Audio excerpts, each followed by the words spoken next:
Breaking news, জাতীয় বিশ্ববিদ্যালয়ের degree দ্বিতীয় বর্ষ পরীক্ষার প্রবেশপত্র বিতরণের নোটিশ প্রকাশ করা হয়েছে। আজকের ভিডিওতে আমি আপনাদেরকে জানাবো যে প্রবেশপত্র আপনারা কবে নিতে পারবেন এবং কিভাবে নিতে হবে আর কত টাকা লাগবে, কি কি লাগবে। চলুন শুরু করা যাক।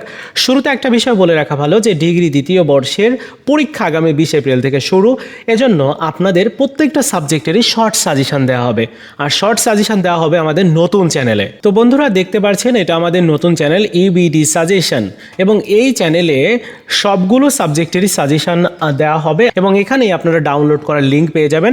এজন্য কি করতে হবে, এই চ্যানেলটিকে প্রত্যেকেরই সাবস্ক্রাইব করতে হবে। এই ভিডিওর প্রথম পিন কমেন্টসে আমি এই চ্যানেলের লিঙ্ক অ্যাড্রেস দিয়ে রাখলাম, সেই লিঙ্কে ক্লিক করে আপনারা এই চ্যানেলটিকে প্রত্যেকে সাবস্ক্রাইব করেন এবং শর্ট সাজেশনগুলো কালেক্ট করে নেন।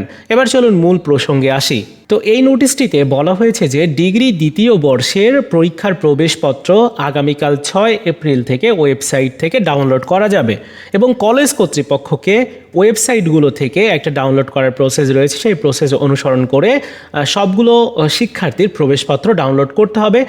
প্রবেশপত্র ডাউনলোড করার পর প্রিন্ট করে তারপর শিক্ষার্থীদের মধ্যে বিতরণ করতে হবে। তো বিতরণের যে তারিখ সেটি হচ্ছে আগামী 6 তারিখ থেকে, যেহেতু প্রবেশপত্র ডাউনলোড শুরু হবে সেক্ষেত্রে আগামী 7 অথবা 8 এপ্রিল থেকে আপনাদের প্রবেশপত্র আপনারা সংগ্রহ করতে পারবেন। মনে রাখতে হবে আগামী 12 এপ্রিলের মধ্যে প্রবেশপত্র অবশ্যই সংগ্রহ করে নিতে হবে এবং প্রবেশপত্রে আপনার রোল নাম্বার, রেজিস্ট্রেশন নাম্বার, আপনার বিষয়ে এগুলো ঠিকঠাক আছে কিনা অবশ্যই চেক করে নেবেন। অনেকে বলতে পারেন ভাইয়া প্রবেশপত্র নেওয়ার জন্য আমার কি কি প্রয়োজন হতে পারে। আপনি শুধুমাত্র আপনার রেজিস্ট্রেশন কার্ডটা সাথে করে নিয়ে যাবেন, জাস্ট এতটুকু নিয়ে গেলেই হয়ে যাবে।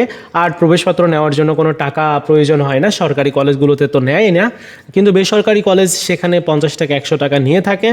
সো এইটা হচ্ছে কলেজ পলিটিক্সের ব্যাপার। তো এই জন্য কী করতে হবে, কলেজের সাথে একটু জাস্ট যোগাযোগ করে যদি প্রবেশপত্র নেওয়ার জন্য টাকা লাগে তাহলে ওই টাকাটা দিয়ে আপনার প্রবেশপত্রটা সংগ্রহ করতে হবে। প্রবেশপত্রের মধ্যে অবশ্যই আপনার সেন্টারের নামটা দেওয়া থাকবে, আর খুব তাড়াতাড়ি যে পরীক্ষার কেন্দ্র তালিকা সেটি তো অলরেডি দেওয়া হয়েছে, আপনারা জানেনই। তো বন্ধুরা এই ছিল বিষয় আপনাদের প্রবেশপত্র সংক্রান্ত নোটিশটা। এখন পরীক্ষার জন্য প্রিপারেশন নিতে হবে, আর পরীক্ষার আমি প্রত্যেকের স্টাডি প্ল্যান অনুযায়ী একটা রুটিন দিয়ে দিব, যেখানে আপনাদেরকে জানিয়ে দিব যে কিভাবে আপনারা সেই রুটিন মাফিক প্রত্যেকটা দিনের পড়া আপনারা প্রত্যেকটা দিন পড়বেন। সো বন্ধুরা এই ছিল আজকের মতো ভিডিও, দেখা হচ্ছে নতুন ভিডিওতে। ভালো থাকুন সবাই, ধন্যবাদ।